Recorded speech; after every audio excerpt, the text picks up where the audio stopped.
Haleluya, selamat siang Bapak Ibu Saudara sekalian. Dan mari kita mempelajari kebenaran firman Allah di hari yang baik, yaitu dengan judul, boleh baca 2, 3. 3 pilar dalam kehidupan keluarga Kristen. Siang ini 3 pilar, sebenarnya banyak.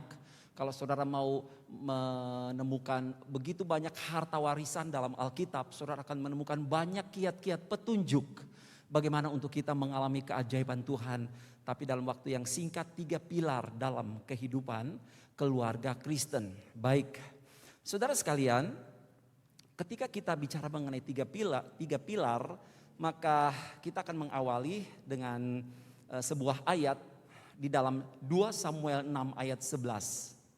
Ya, 2 Samuel 6 ayat 11. 2, 3.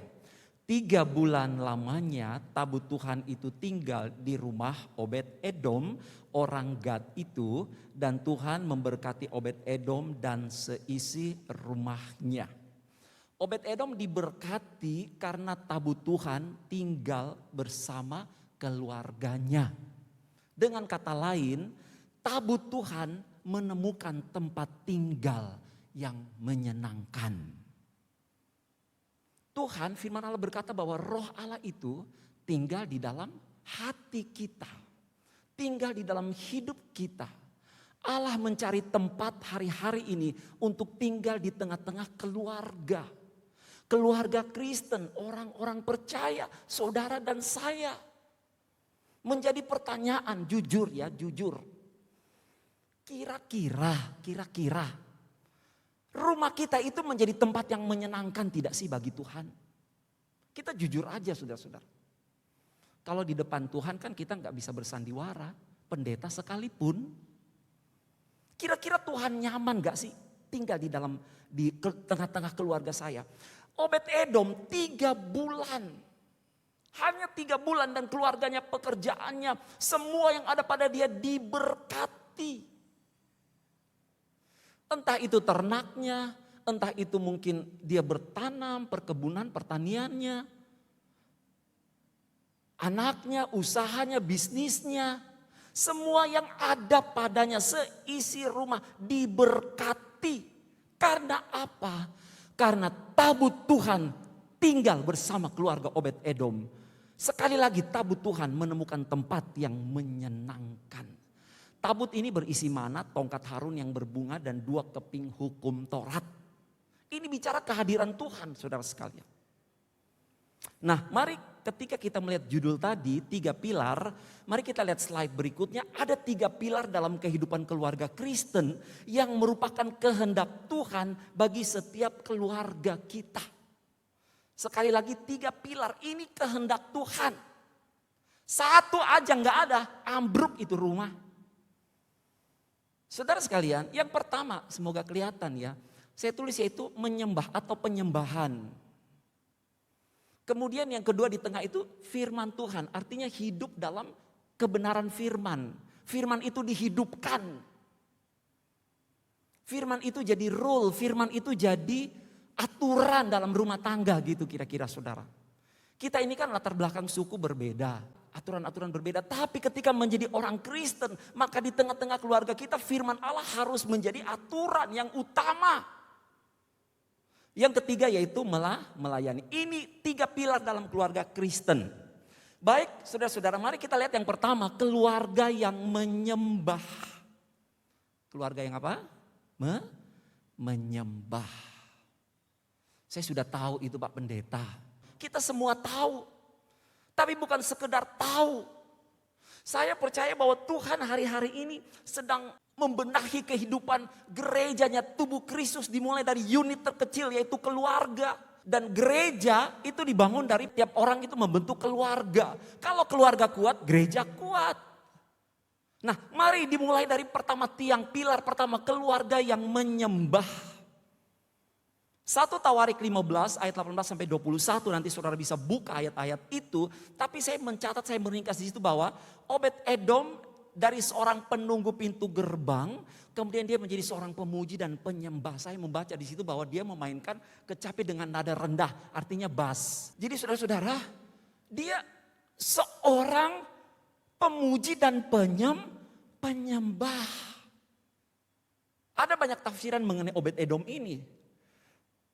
Tapi ketika saya belajar, saya meyakini ini. Tuhan tidak sembarang hadir memberkati. Sebab antara kekudusan dan dosa itu nggak bisa kumpul bareng gitu ya. Nggak bisa akur saudara-saudara. Nggak bisa akur. Jadi Obed Edom ini keluarganya adalah keluarga yang menyembah.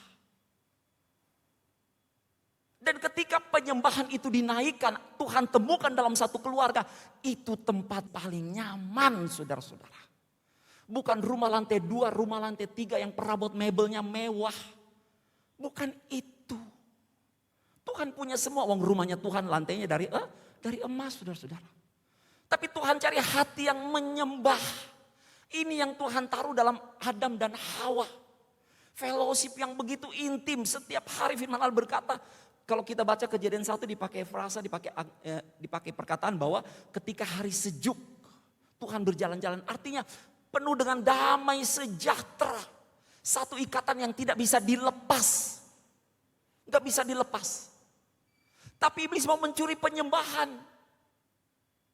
Mari kita bertahan di dalam penyembahan. Matius 18 ayat 20. Di mana 2-3 orang berkumpul dalam namaku. Di situ aku ada di tengah-tengah mereka. Amin.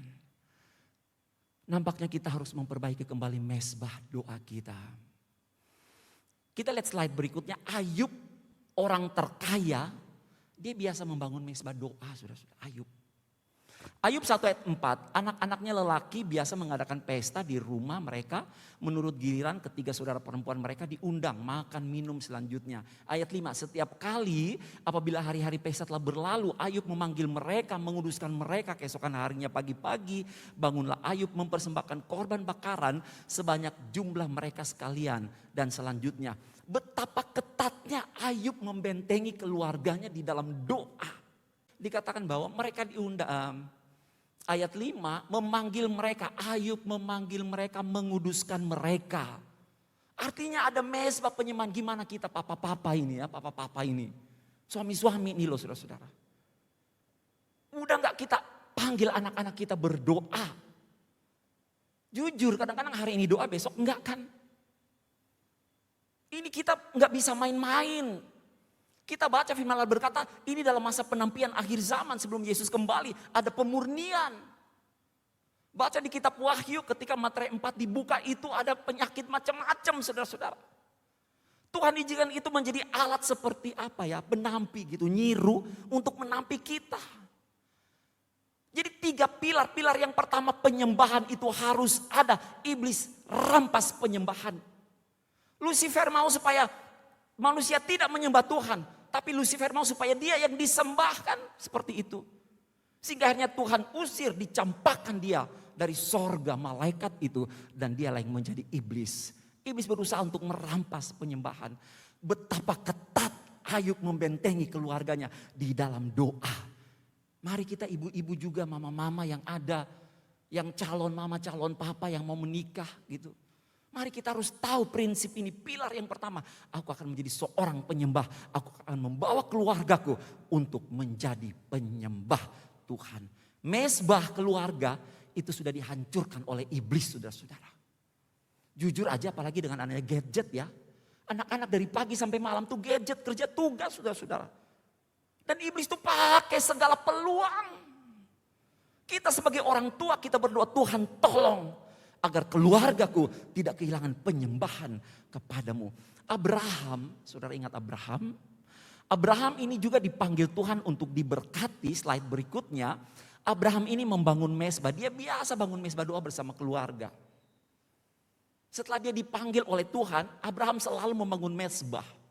Sampai kemudian Tuhan suruh Abraham mempersembahkan Ishak. Mari kita baca Kejadian 22 ayat yang kelima. Mari kita baca bersama 2-3. Kata Abraham, tinggallah kamu di sini, aku beserta anak ini, kami akan sembahyang. Ini mengkonfirmasi bahwa Abraham itu terbiasa berdoa bersama keluarganya. Jadi Abraham ketika mau pergi dia bilang kepada para bujangnya, kami akan sembahyang ya. Sehingga hambanya gak curiga, Ishak juga gak curiga. Kami akan sembahyang, kami akan bangun mesbah. Jadi saudara-saudara, mari kita jaga anggota keluarga kita agar selalu ada di mesbah Tuhan. Jangan sampai ada satu anggota keluarga tercecer dan hilang menjauh dari mesbah Tuhan. Kalau saudara keluargamu ada lima harus ada di sekitar mesbah doa. Amin. Yuk kita bikin kembali mesbah doa keluarga ya. Hari ini papa yang pimpin doa, besok mama, nanti besoknya lagi anak pertama, nanti yang tutup doa ya papa atau mama, gantian seperti itu. Kalau ada yang bisa main alat musik, yang anak main alat musik. Nanti kamu baca firman ya. Jangan sampai itu hilang saudara sekalian. Kerjakan terus. Pilar yang pertama adalah keluarga yang apa tadi? Menyembah.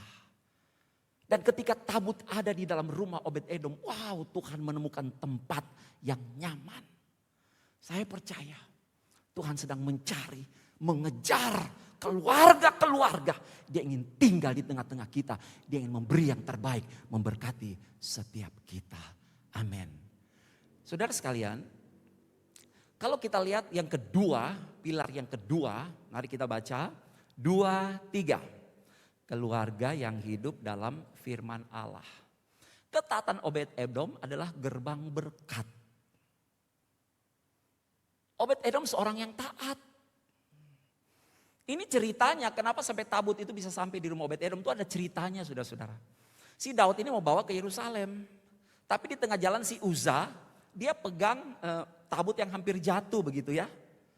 Nah karena tabut itu adalah melambangkan kehadiran Allah. Itu kudus suci saudara-saudara, gak sembarang. Yang angkat tabut itu orang Lewi. Sebelum mengangkat orang Lewi sudah mempersembahkan korban untuk pentahiran dirinya. Gak sembarang saudara-saudara. Jadi harus ada jarak antara tabut dengan orang Israel dengan jemaat kira-kira begitu. Saking kudusnya. Nah Uza ini waktu tabut hampir jatuh dia pegang. Waktu dia pegang dia dalam keadaan berdosa. Sedangkan tabut itu kudus. Melambangkan kehadiran Allah, ada Allah di situ. Maka Uza menjadi korban. Ketika yang kudus dan yang dosa ketemu pasti ada korban. Nah selama ini korban di pihak manusia. Karena kita penuh dengan dosa. Allah yang suci gak mungkin bisa datang ada di tengah-tengah manusia. Pasti ada korban yang berdosa yang menjadi korban. Makanya Yesus Allah menjelma menjadi manusia. Menjadi anak domba Allah dikorbankan. Sehingga kita diperdamaikan dengan Allah. Nah Uza pegang mati. Daud nanti jadi takut. Waduh gimana aku bawa ini ke Yerusalem. Belok ke rumah Obed-Edom. Nek misalnya saudara-saudara ya. Saudara baru dengar, Uza mati. Itu dari mulut ke mulut cerita. Uza mati kenapa? Pegang tabut. Waduh, saya kira tabutnya nang rumahnya Obed-Edom. Saudara kira-kira seperti apa? Dengar gitu ya, langsung kabur sebelum ditunjuk Daud. Daud bilang bawa ke rumah Obed-Edom. Manut saudara-saudara. Ketaatan kepada firman. Ulangan 6 ayat 6. Apa yang kuberitakan kepadamu pada hari ini haruslah engkau perhatikan. Haruslah engkau mengajarkannya berulang-ulang kepada anak-anakmu. Membicarakannya bila engkau duduk di rumahmu. Bila engkau sedang dalam perjalanan. Bila engkau berbaring, bila engkau bangun.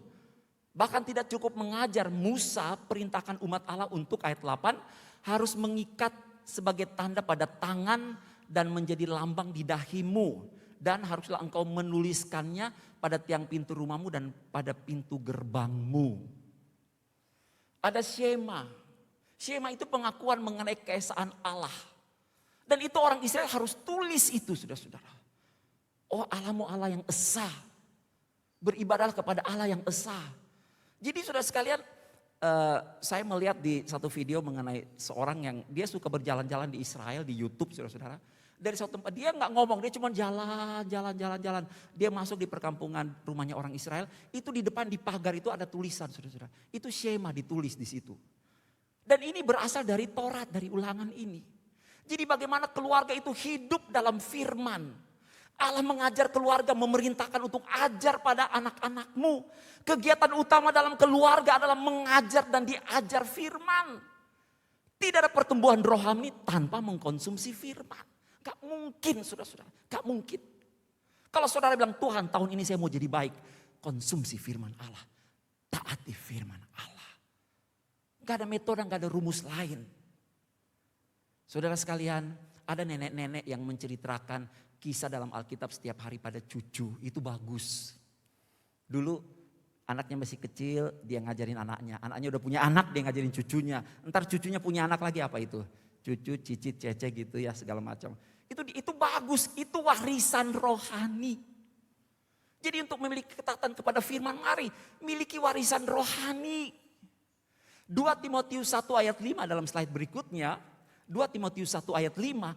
Sebab aku teringat akan imanmu yang tulus ikhlas. Iman yang pertama-tama hidup di dalam nenekmu Lois. Ini nenek nih, generasi pertama. Terus dan di dalam ibumu Eunike, turun ke generasi kedua. Dan yang aku yakin hidup juga di dalam dirimu generasi ini, warisan rohani. Jadi pilar yang kedua, hidup dalam firman. Tugas orang tua. Ada mama-mama yang sampai gambar gitu ya saudara.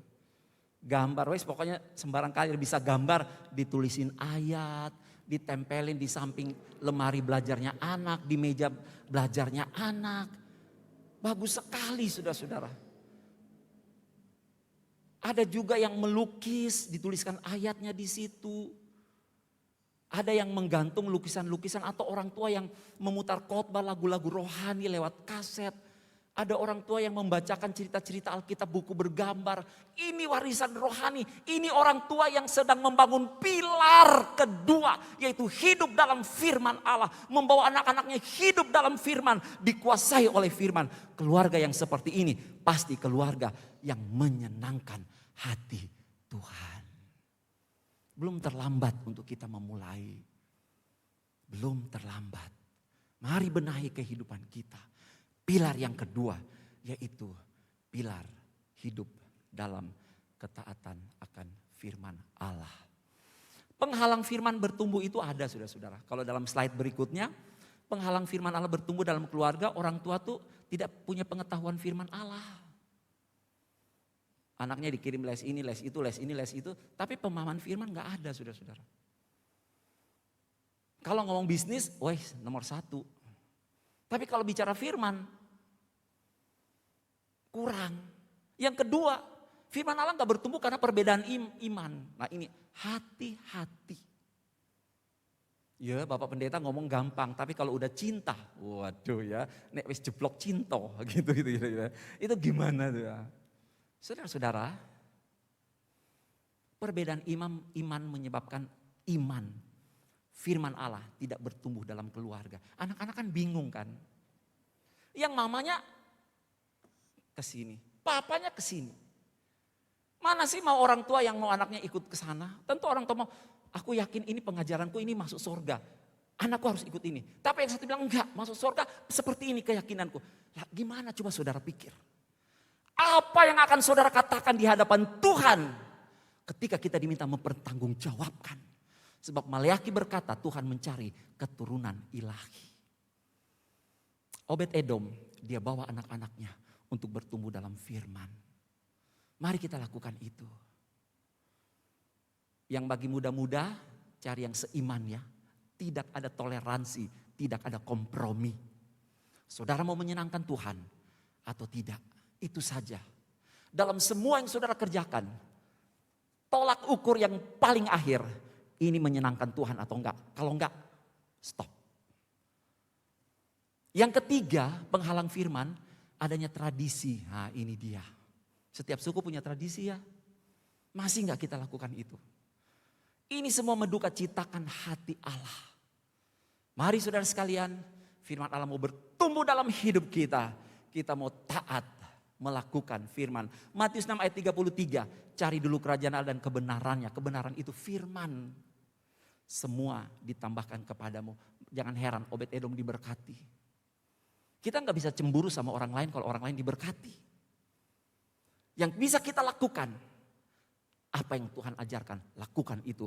Maka saudara pasti alami pertolongan Tuhan. Pilar yang terakhir, yang ketiga. Saudara bisa baca bersama slide berikutnya. 2, 3. Keluarga yang melayani. Tuhan beri 8 anak kepada Obed Edom. Dalam 1 Tawarik 26 ayat 4. Anak-anak Obed-Edom ini pemimpin, orang-orang yang cakap.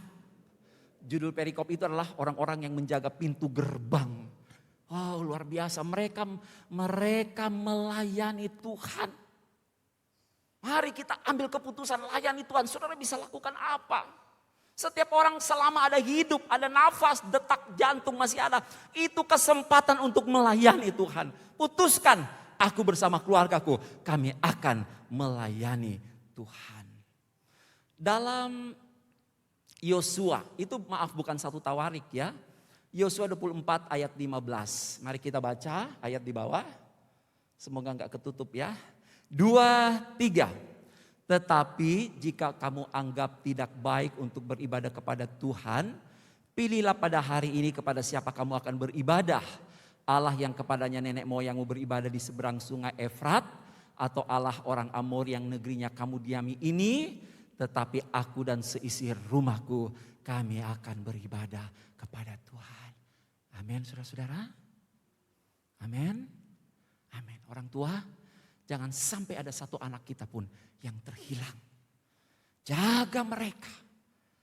Doakan mereka. Terus bertahan sampai langkah yang terakhir. Slide yang terakhir, mari tegakkan 3 pilar dalam keluarga kita. Ada janji Tuhan bagi keluarga. Saudaraku, jadilah keluarga yang menyembah. Jadilah keluarga yang hidup dalam kebenaran firman. Jadilah keluarga yang melayani Tuhan.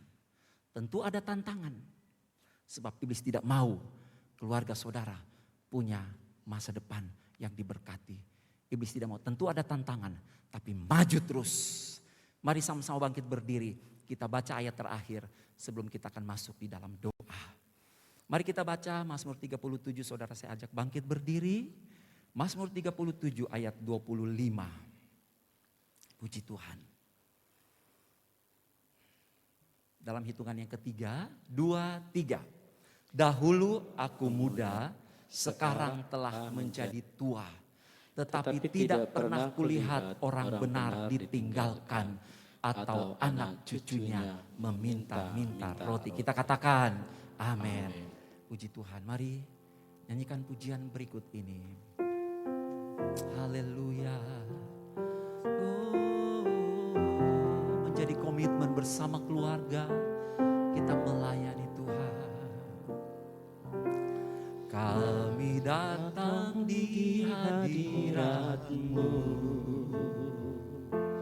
dalam satu kasih dengan bersehati, berjanji setia sampai akhir.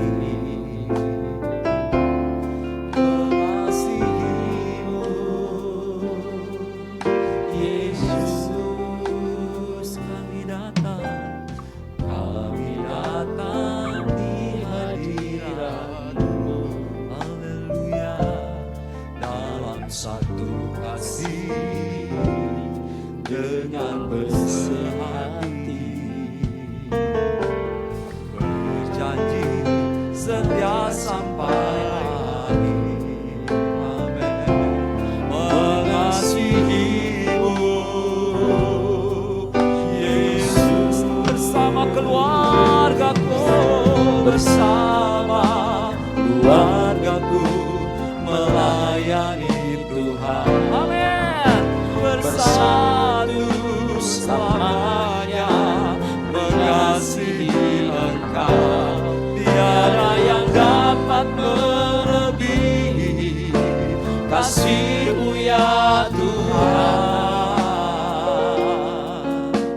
Bagi kami Engkau segalanya.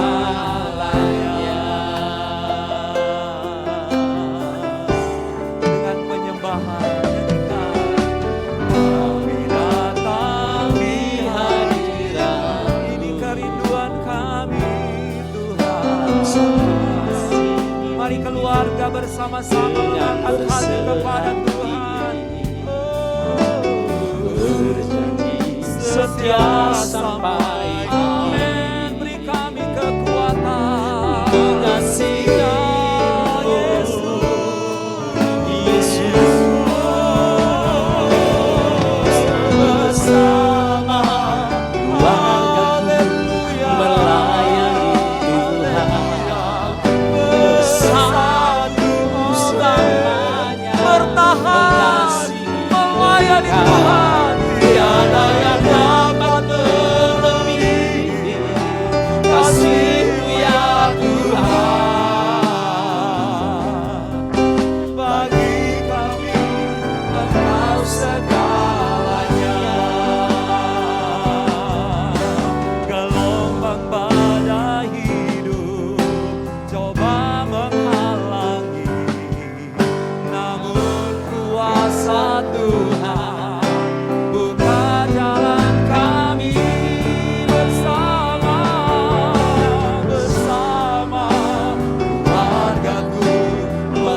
bersama melayani Tuhan.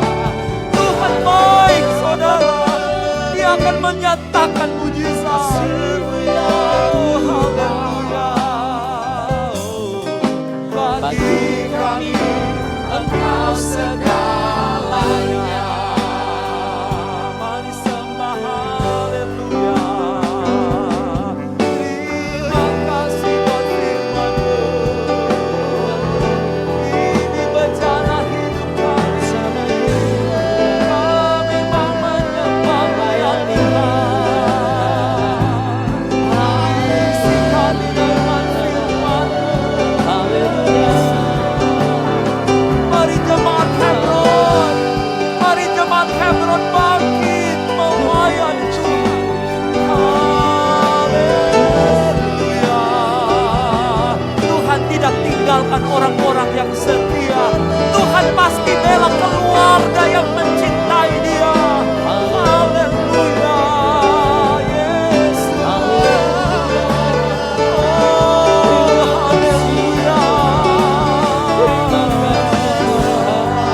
Jangan ada satu pun yang terhilang. Mari orang tua kumpulkan anak-anakmu, bawa mereka datang kepada Tuhan.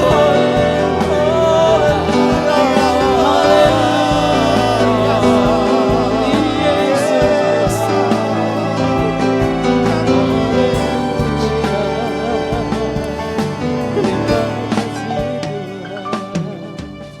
Bersama keluargaku melayani Tuhan.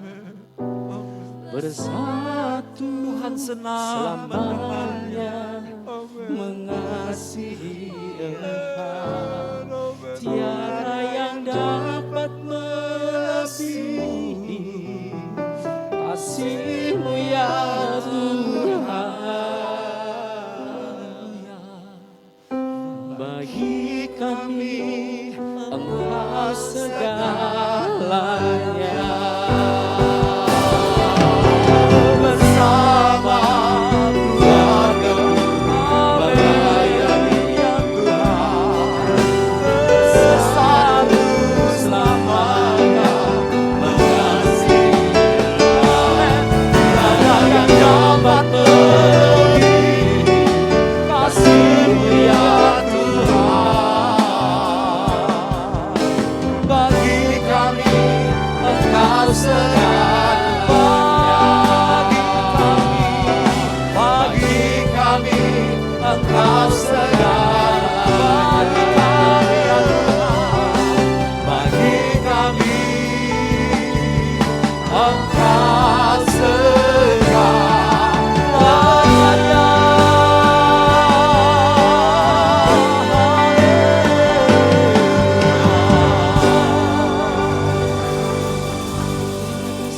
Tanamkan kebenaran firman-Mu di dalam hidup kami. Kami mau menjadi penyembah-penyembah Tuhan. Kami mau menjadi orang-orang yang menghidupkan firman di dalam hidup kami. Dan kami mau menjadi orang-orang yang melayani Engkau